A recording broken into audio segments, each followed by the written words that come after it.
అందరిపై చల్లని చూపున్నారని కుటుంబ సమేతంగా వచ్చి ప్రార్థనలు చేసుకున్నారు. ప్రతి సంవత్సరం కంటే ఎక్కువ సంఖ్యలో భక్తులు వచ్చి అమ్మవారిని కొలిచి అందరూ బాగుండాలి అని వేడుకునే సందర్భంగా దాని కార్యక్రమంలో భాగంగా ఈరోజు భవిష్యవాణి కార్యక్రమం జరిగింది. భవిష్యవాణిలో రాబోయే కాలంలో సమృద్ధిగా వర్షాలు, ప్రజలంతా సుఖ సంతోషాలతో ఉండాలని అమ్మవారి ఆశీర్వచనం ఇచ్చినారు. దేవాలయానికి సంబంధించి కొన్ని సూచనలు చేసినారు.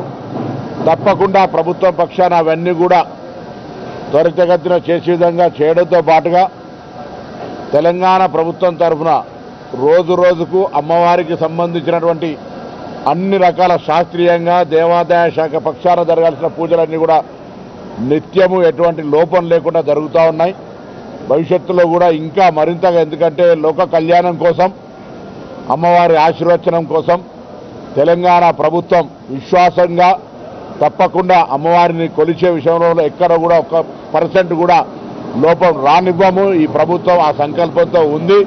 ప్రజల సంక్షేమంలో విశ్వాసం ప్రకారంగా 1815లో ఏర్పడినటువంటి ఈ యొక్క అమ్మవారి దేవాలయానికి సంబంధించిన అన్ని రకాల ఏర్పాట్లను చేస్తామనేటువంటి మాట సందర్భంగా, అందుకే ఆషాఢ మాస బోనాలు హైదరాబాద్, తెలంగాణ దేశవ్యాప్తంగా ఒక చారిత్రాత్మకంగా సాంప్రదాయ పద్ధతిలో జరిగే ఈ బోనాలకు ఏర్పాట్లన్నీ కూడా ప్రభుత్వ పక్షాన చేసినాం. ప్రజలందరూ కూడా సహకరిస్తూ ఉన్నారు అమ్మవారి దర్శనం పొందడానికి. కాబట్టి ఎక్కడ ఎటువంటి సమస్య లేకుండా ఆ అమ్మవారి ఆశీర్వచనంతోనే జరుగుతూ ఉన్నాయి ఇవన్నీ. కాబట్టి ఆ అమ్మవారి ఆశీర్వచనం అందరి మీద ఉండాలని మరొకసారి ఈ సందర్భంగా భవిష్యవాణిలో భక్తులందరి పక్షాన, ప్రభుత్వం పక్షాన ప్రార్థిస్తూ ఉన్నాం.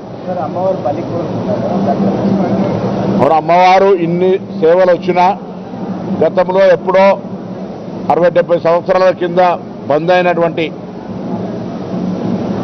బలి రక్తానికి సంబంధించినటువంటి అంశం మీద ప్రస్తావించిన మాట వాస్తవం. అయితే దాన్ని ప్రభుత్వంలో ఉండబడేటువంటి కొంత పెద్దలను కూడా కలిసి సాంప్రదాయంగా దేవాదాయ శాఖకు సంబంధించి ఇతర కొంత అందరినీ కూడా సంప్రదించిన తర్వాత తప్పకుండా నిర్ణయం తీసుకుంటాం. అందరికీ కావాల్సింది అమ్మవారి దేవాలయాలు. మనం దేవాలయం దగ్గర జరుపుతలేం కావచ్చు, కానీ అమ్మవారి పేరున మొక్కి ప్రతి ఇంట్లో కూడా అటువంటి కార్యక్రమం జరుగుతూ ఉంది హైదరాబాద్ మొత్తంలో. ఎవరైనా అమ్మవారి బోనాలు అంటే తప్పకుండా అదొక పార్ట్, కానీ దేవాలయం దేవునికి సమర్పించే విషయంకి వచ్చినప్పటికీ కొంత అందరి కలిపి నిర్ణయం తీసుకోవాలి. కాబట్టి తప్పకుండా తొందరలో దానిపైన కూడా కొంత సంప్రదింపుల తర్వాత నిర్ణయం తీసుకుంటాం.